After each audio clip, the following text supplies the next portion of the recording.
అందరికీ నమస్కారం. నేను మీ doctor Nishita Reddy, consultant endocrinologist and diabetologist, అంటే sugar, thyroid and other hormones super specialist. So ఈరోజు మనము షుగర్ వ్యాధి, మధుమేహం అంటాము, సో డయాబెటీస్ మెలిటస్, దీని గురించి చాలామందికి, అంటే అందరికీ ప్రతి ఇంట్లో ఒకరికి షుగర్ ఉంటుంది ఇప్పుడు, బట్ స్టిల్ చాలా అపోహలు ఉన్నాయి మనకి ప్రజల్లో దీని గురించి. సో అసలు ఆ అపోహల్ని కొంతవరకైనా మనం క్లియర్ చేద్దామనే ఉద్దేశంతో ఒక చిన్న సెషన్ లాగా చేస్తున్నాను.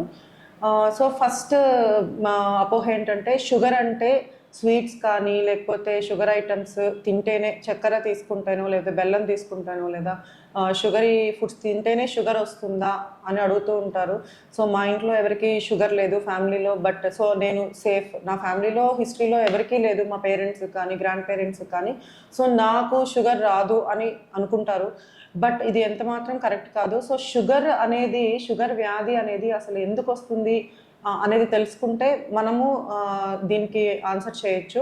సో ఏ చక్కెర తింటానో లేకపోతే స్వీట్ తింటానో చాక్లెట్స్ తింటానో షుగర్ రాదు. సో వాటి వల్ల కొంచెం వెయిట్ గెయిన్ ఉంటుంది. సో వెయిట్ వచ్చినప్పుడు ఖచ్చితంగా ఇన్సులిన్ అనేది రెసిస్టెన్స్ అవుతుంది, దానివల్ల షుగర్ రిస్క్ పెరుగుతుంది. అంతేగాని ఓన్లీ షుగరో ఐస్ క్రీమో తింటేనో మీకు లేకపోతే స్వీట్ తింటేనో షుగర్ అనేది రాదు. సో అండ్ ఫ్యామిలీ హిస్టరీ గురించి మాట్లాడుకోవాలంటే, సో మనకి అందరికీ తెలుసు షుగర్ ఎంత ఎక్కువ ఉంది ఇప్పుడు ప్రపంచవ్యాప్తంగా చూసుకుంటే. మనము భారతదేశంలో ఎస్పెషల్లీ మనకి చైనా తర్వాత మనమే సెకండ్ ప్లేస్లో ఉన్నాము. సో ఆల్మోస్ట్ 7 కోట్ల జనాభా మందికి షుగర్ అఫెక్ట్ అయ్యింది మన ఇండియాలో. సో అండ్ నెల్లూరులో కూడా చాలా ఎక్కువగా ఉంది. సో బట్ స్టిల్ మనకి ఇప్పుడు ఎన్ని ఇయర్స్ గడిచినా కూడా అవేర్నెస్ లేదు, ఎక్కువ జనాల్లో ఈ వ్యాధి యొక్క అవగాహన చాలా తక్కువ ఉంది. సో బికాస్ 50% మంది మాత్రమే, 50% మంది మాత్రమే ట్రీట్మెంట్ తీసుకుంటున్నారు, చికిత్స తీసుకుంటున్నారు, అండ్ లెస్ దాన్ 20% వాళ్ళకి మాత్రమే షుగర్స్ కంట్రోల్లో ఉంటున్నాయి. సో ఎందుకు ఇలా జరుగుతుంది? సో మనకందరికీ తెలుసు షుగర్లో ఎన్ని రకాలు, మెయిన్ ఎక్కువగా మనం చూసే షుగరు, పెద్దవాళ్ళలో వచ్చే షుగరు టైప్ 2 డయాబెటీస్ అంటాము. సో 80 to 90% ఇదే ఎక్కువ కాజ్ ఉంటుంది మనకు డయాబెటీస్లో. అండ్ ఒక 10% మాత్రం టైప్ 1 డయాబెటీస్ అంటాము. ఇది చిన్నపిల్లల్లో ఎక్కువగా లెస్ దాన్ 25 years ఏజ్లో వస్తుంది. బట్ ఏజ్ గ్రూప్తో మనం క్లాసిఫై చేయకూడదు, అది ఒకప్పుడు ఉండేది. పెద్దవాళ్ళలో 70 years వాళ్ళలో కూడా టైప్ 1 డయాబెటీస్ వాళ్ళు రేర్గా చూస్తూ ఉంటాము. సో ఏజ్ కట్ ఆఫ్ అనేది ఇప్పుడు లేదు యాక్చువల్లీ క్రైటీరియాలో. ఎందుకంటే ఇప్పుడు ఎక్కువగా మా ఓపీడీకి ఒకప్పుడు 50 years 60 years వాళ్ళకి షుగర్ ఎక్కువ వచ్చేది. అండ్ ఇతర దేశాలతో పోలిస్తే, వెస్టర్న్ వరల్డ్తో పోలిస్తే మన భారతదేశం, ఎస్పెషల్లీ ఏషియన్స్ అండ్ ఇండియన్స్కి ఇంకా మన జీన్సే బ్యాడ్ జీన్స్, కొంచెం షుగర్ క్యారీ చేసే జీన్సే మనకి కొంచెం ఎథ్నిసిటీ వైజ్ రిస్కీ జీన్స్ అనమాట మనకు ఉండేది, వెయిట్కి కానీ ఒబేసిటీకి కానీ షుగర్కి కానీ. సో మనకి ఇతర వాళ్ళతో పోలిస్తే, వెస్టర్న్ పాపులేషన్తో పోలిస్తే ఒక 10 ఏళ్ళు ముందే మనకి అఫెక్ట్ అవుతుంది. సో 40, 50లో చూసేవాళ్ళం. బట్ ఇప్పుడు ఎక్కువగా మా ఓపీలో 20 years 25 years 30 years వాళ్ళు సడన్గా వేరే దానికని టెస్టులు చేసుకొని షుగర్ బయటపడి సర్ప్రైజ్తో, అంటే ఆ రిపోర్ట్స్ తప్పేమో అని వచ్చే కేసెస్ చాలా ఎక్కువ ఉన్నాయి. సో డయాబెటీస్ ఇన్ యూత్ అంటాము. సో ఇది ఎక్కువగా చూస్తున్నాం. సో 20 years పిల్లాడు వచ్చాడు, వెయిట్ ఎక్కువ ఉన్నాడు, మెడ చుట్టూ నలుపు ఉంది, షుగర్ 200 ఉంది, సో అది టైప్ 1 అని కాదు. సో దాన్ని కూడా టైప్ 2 కిందే వస్తుంది. సో ఏజ్ అనేది పరిగణనలోకి కొంతవరకే తీసుకోగలం మనం. సో మెయిన్ టైప్ 2 తర్వాత టైప్ 1, ఈ రెండు మెయిన్ ఇంపార్టెంట్. సో అసలు ఎందుకు షుగర్ అనేది వస్తుంది అంటే, సో మన బాడీలో ఏం జరుగుతుంది, గ్లూకోజ్ శాతం రక్తంలో ఎందుకు ఎక్కువ అవుతా ఉంది. సో బ్లడ్ షుగర్ అని వింటూ ఉంటాం మనం. సో మెయిన్ మనకి ప్యాంక్రియాస్, కోమ్ల గ్రంథి అని ఉంటుంది అబ్డామెన్, పొట్ట దగ్గర. సో దాని నుంచి రోజు కూడా ఇన్సులిన్ అనే హార్మోన్ ఉత్పత్తి జరుగుతూ ఉంటుంది కంటిన్యూస్గా లో రేట్లో. సో ఇది ఏం చేస్తుందంటే, ఇన్సులిన్ అనేది ఒక లాక్ లాగా పనిచేస్తుంది.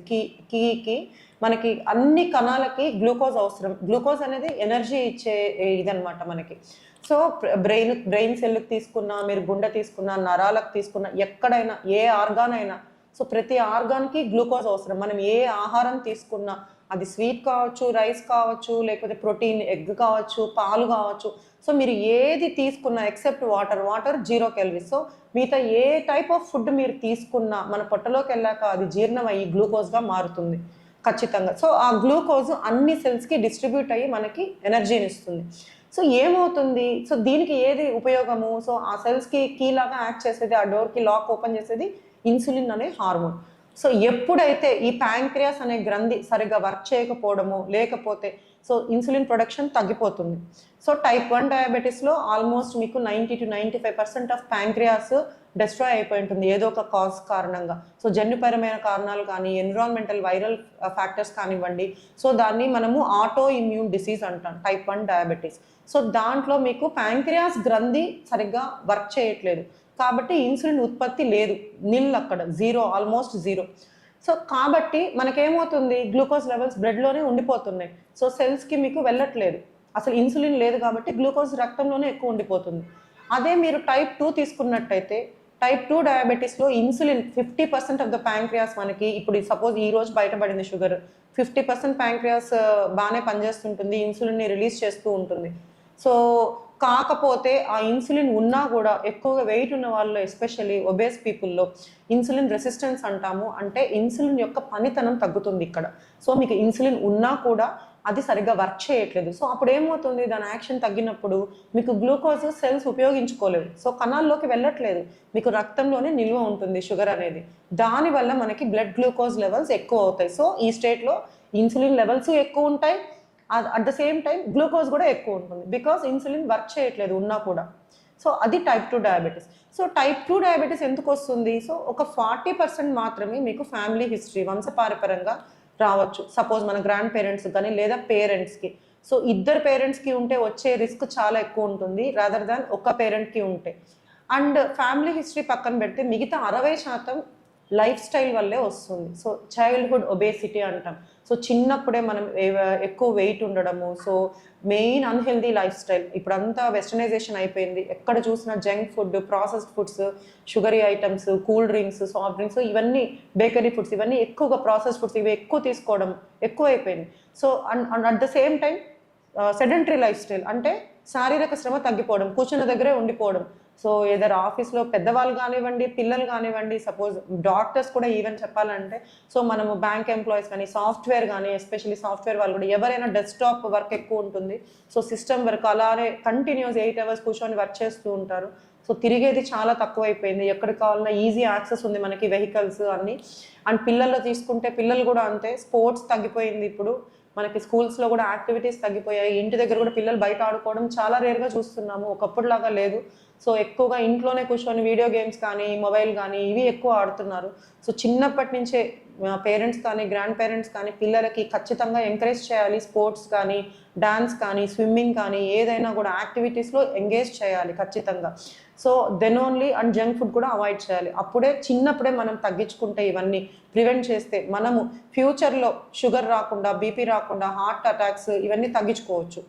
And at the same time పెద్దవాళ్ళు కూడా ఇప్పుడు సపోజ్ ఆఫీస్లో మనకు కంటిన్యూస్ కూర్చొని చేసే వర్కే ఉంటుంది, అట్లీస్ట్ ఒక ½ an hourకి ఒకసారి లేసి తిరగండి. సో బికాస్ ప్రొలాంగ్డ్ సిట్టింగ్, ఒకప్పుడు హార్ట్కి smoking is the most common risk factor అనేవాళ్ళం. సో అన్నిటికంటే ఎక్కువ స్మోక్ చేసే వాళ్ళలో హార్ట్ అటాక్, ఇప్పుడు స్మోకింగ్ కంటే ఎక్కువ ఒబేసిటీ ఎక్కువ అయిపోయింది. సో ప్రొలాంగ్డ్ సిట్టింగ్ అంటే గంటలు గంటలు అలానే కూర్చొని ఉండడం, ఇది మెయిన్ మనకి రిస్క్ ఫ్యాక్టర్ దాన్ స్మోకింగ్ అంటే మీరు అర్థం చేసుకోవచ్చు.